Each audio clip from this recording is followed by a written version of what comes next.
एक साधक मन की जिज्ञासा है कि जब ज्ञान, कर्म और भक्ति तीनों द्वारा परम तत्व का ज्ञान प्राप्त हो सकता है, तो कलिकाल में सभी संत महात्माओं द्वारा इस भक्ति योग पर, नाम जप पर इतना बल क्यों दिया जाता है? क्यों बार बार ये विशेष कहा गया कि नाम जप ही सब कुछ है?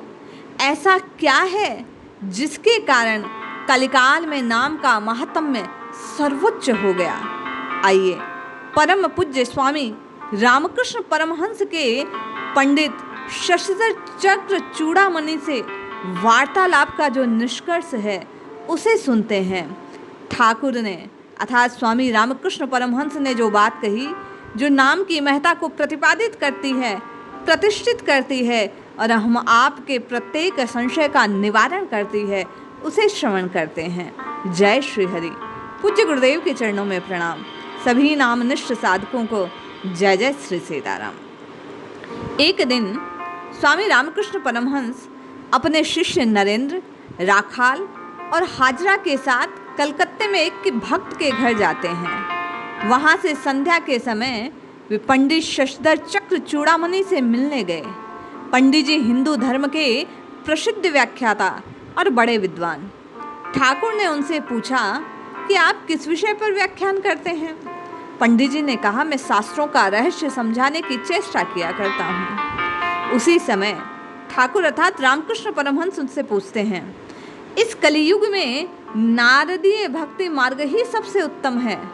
शास्त्रों में वर्णित नाना प्रकार के विधि विधानों में अनुकरण करने का समय नहीं।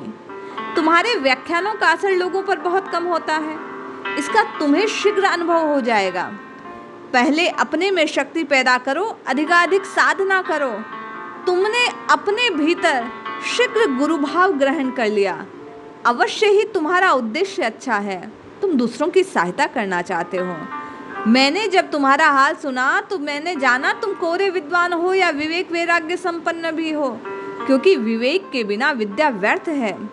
गुरुभाव में हानि नहीं यदि भगवान का आदेश हो।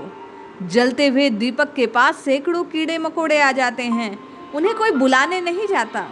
इस प्रकार जिसे भगवान का आदेश हो उसके भाषण में, उसके संभाषण में किसी को बुलाने की आवश्यकता नहीं।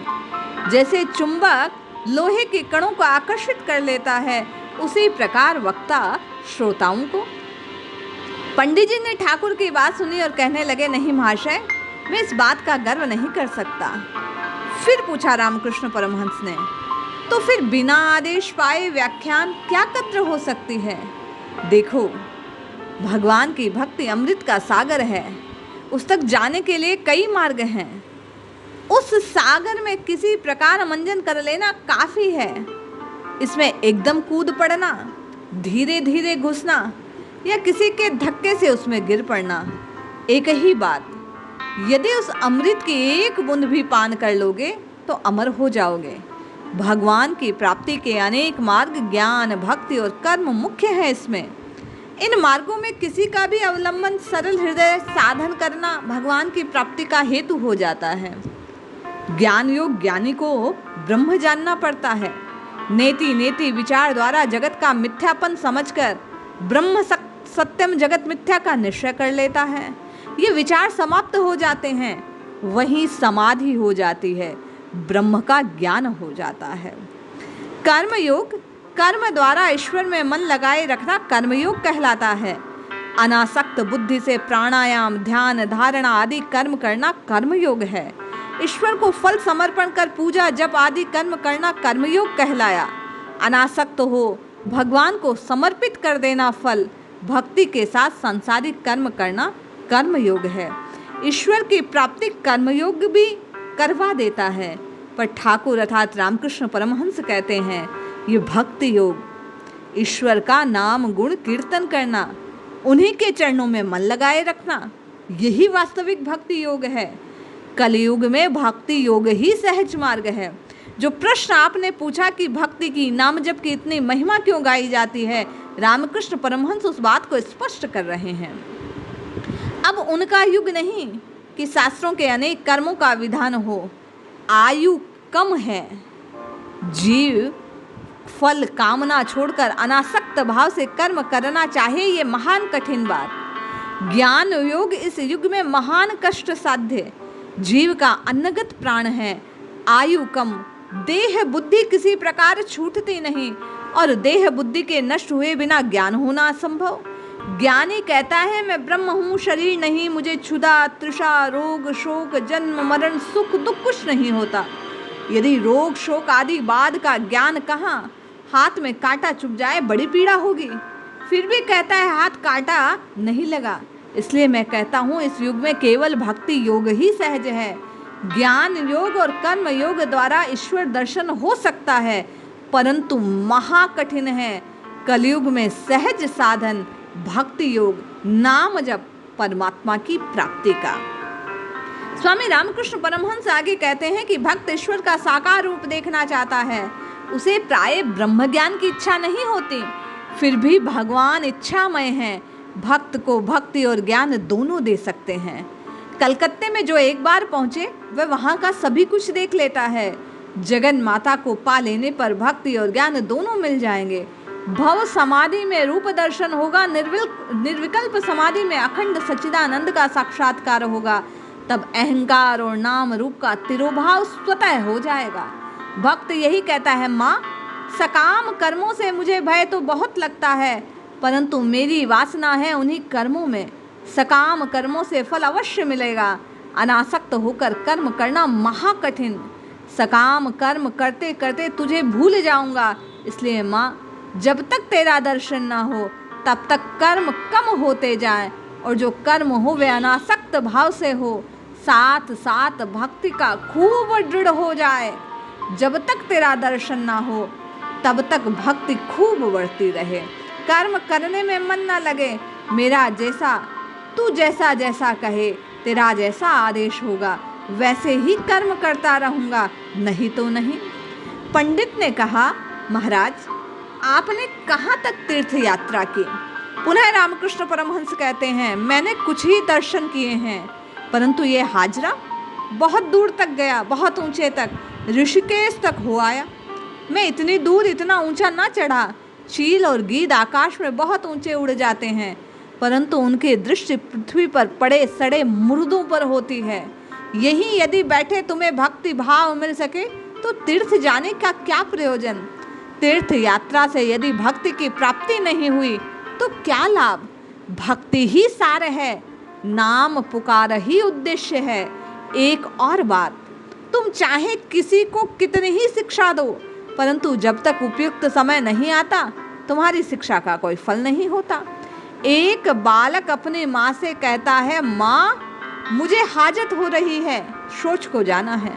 माँ ने कहा, बेटा फिक्र मत कर, जब तुझे हाजत होगी तब तू आप ही जग जाएगा। इसी प्रकार भगवत प्राप्ति की तीव्र इच्छा उपयुक्त समय पर ही होती है। भगवान की भक्ति, भगवान को पाने और प्राप्त करवाने में चिकित्सक 3 प्रकार के हैं। पहले प्रकार के वे जो आकर रोगी को देखते हैं, नुस्खा लिखकर चले जाते हैं। दूसरे वे जो नुस्खा लिखकर रोगी को दवा खाने के लिए हट करते हैं। यदि रोगी की इच्छा दवा खाने की ना हो तो उसे समझा बुझाकर दवा खिलाने का आग्रह करते हैं। तीसरे वे जो रोगी का हाथ पकड़कर यदि वह स्वयं ना खाना चाहे तो उसे जबरदस्ती दवा खिलाते हैं। ऐसे ही 3 तरह के शिक्षक हैं। पहले वे जो शिक्षा देकर जाते हैं, चाहे शिष्य उनके उपदेशों पर अमल करे या ना करे। दूसरे जो शिक्षा देने के साथ साथ हट करते हैं कि अमल करना चाहिए, आग्रह करते हैं। और तीसरे तरह के वे जो शिष्य को बलात् धर्म पथ पर चलाने में सहायता करते हैं। फिर पंडित रामकृष्ण परमहंस से कहते हैं, यदि उत्तम प्रकार के शिक्षक भी हैं तो क्या आप कहते हैं कि यथार्थ समय आने पर कुछ असर ना होगा जब तक समय ना आए? पूज्य रामकृष्ण परमहंस कहते हैं, यदि औषधि पेट में न जाने पावे, मुंह से बाहर निकल पड़े तो फिर चिकित्सक क्या कर सकता है? ऐसी दशा में उत्तम वैद्य भी कुछ नहीं कर सकता। तुम्हें शिष्य के योग्यता अनुसार शिक्षा देनी चाहिए, परंतु तुम ऐसा नहीं करते। जब कोई लड़का मेरे पास आता है तो मैं पहले उसके कुटुंब का हाल पूछता हूँ। मान लो उसके पिता नहीं, पिता ऋण छोड़ गया, जो बेटे को देना पड़ेगा इस दशा में वह लड़का भगवान में मन कैसे लगा सकेगा। एक दिन दक्षिणेश्वर में कुछ सिख सिपाही आए, कहने लगे ईश्वर बड़ा दयालु है। मैंने पूछा तुम किस तरह जानते हो वह दयालु है। उन्होंने कहा वह हमारा पालन करता है, रक्षा करता है। मैंने कहा इसमें आश्चर्य क्या, यदि पिता पुत्र की रक्षा ना करे तो क्या वे पराये लोग कहलाएंगे। आप और मैं भी इस बात को समझें। इस कलिकाल में केवल और केवल वो जो सबके पिता हैं उनसे प्रार्थना करते रहो, उन्हें पुकारते रहो, यही एक साधन है उन्हें पाने का। इसलिए बार बार संत महात्मा सहज साधन होने से और परमात्मा को सुलभ करने की शक्ति संपन्न होने से बार बार भक्ति योग नाम जप पर इतना बल देते हैं। अतः हम आप भी स्वामी रामकृष्ण परमहंस के कहे अनुसार कलिकाल के इस धर्म को अपना करके नित्य निरंतर हरिनाम की रटना लगा, प्रभु को पुकार, राम राम राम जप कर सहजता से प्रभु को प्राप्त करने का प्रयास करें तो निश्चित लाभ होगा। जय श्री हरि।